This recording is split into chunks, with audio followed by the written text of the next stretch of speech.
Hello, everybody. I'm back again with another poem. This time, the poem is I Wandered Lonely as a Cloud by William Wordsworth.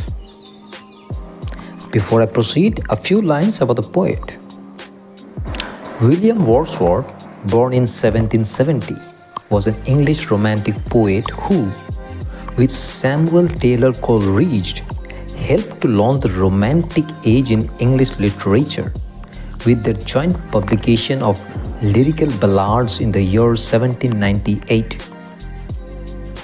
Wordsworth's masterpiece is generally considered to be The Prelude, a semi-autobiographical poem of his early years that he revised and expanded a number of times before it was posthumously titled and published by his wife. So now that we know about the poet, I'll recite the poem I Wandered Lonely as a Cloud. And the poem goes like this.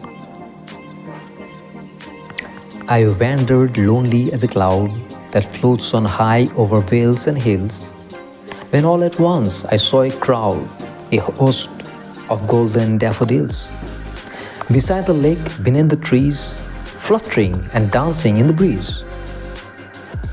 Continuous as the stars that shine and twinkle on the Milky Way, they stretched a never-ending line along the margin of a bay. 10,000 saw I at a glance, tossing their heads in sprightly dance. The waves beside them danced, but they outdid the sparkling waves in glee. A poet could not be gay in such a jocund company. I gazed and gazed, but little thought what wealth the show to me had brought. For oft, when on my couch I lie, in vacant or in pensive mood, they flash upon that inward eye, which is the bliss of solitude. And then my heart with pleasure fills and dances with the daffodils. That's how this beautiful and lively poem ends. And if you have heard the poem properly, you'll realize that the themes of this poem included the healing power of nature, solitude, and memory. Wordsworth celebrated nature's ability to uplift the human spirit, showing how moments in nature could provide lasting joy, comfort, and a sense of unity with the world. And now, we'll discuss the entire poem in a stanza-wise manner. In the first stanza, the poet Wordsworth described himself as wandering, wherein he referred himself as someone who is wandering like a cloud, lonely, over valleys and hills. And while doing so, he suddenly encountered a crowd of golden daffodils beside a lake and beneath some trees. These flowers were fluttering and dancing in an animated manner with the breeze, bringing a sense of energy and life to the scene. The poet's solitude faded immediately as he became immersed in the lively presence of these daffodils. In the second stanza, the poet Wordsworth compared the daffodils to the stars on the Milky Way, highlighting their abundance and suggesting a sense of infinity. He pointed out how the flowers stretched in an endless line along the edge of the bay and how their movement was joyful and vibrant. He marveled at the thousands of daffodils he saw, each one seeming to toss its heads in sprightly dance, creating a powerful, unified display of natural beauty.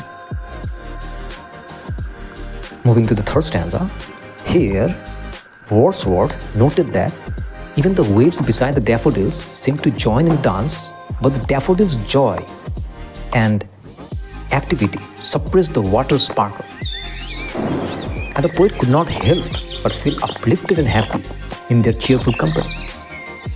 He gazed in awe, not really realizing at the time how profoundly this experience would impact him, bringing him inner peace and contentment. In the last stanza, the poet Wordsworth reflected on how this memory returned to him in the moments of solitude or pensiveness. The daffodil appeared in his inward eye, offering comfort and filling his heart with joy. And this vivid recollection allowed him to reconnect with the beauty of nature, bringing a renewed sense of happiness and making his heart dance with the daffodils.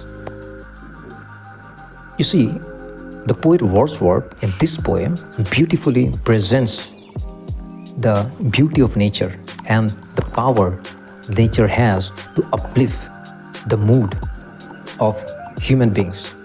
That this goes on to show how we all should reconnect with Mother Nature, with the abundance of beauty Mother Nature offers, rather than trying to extract happiness from material things. Anyway, that's all about the poem. I hope you like this beautiful poem by the poet Wordsworth. See you in the next video. Till then, bye-bye.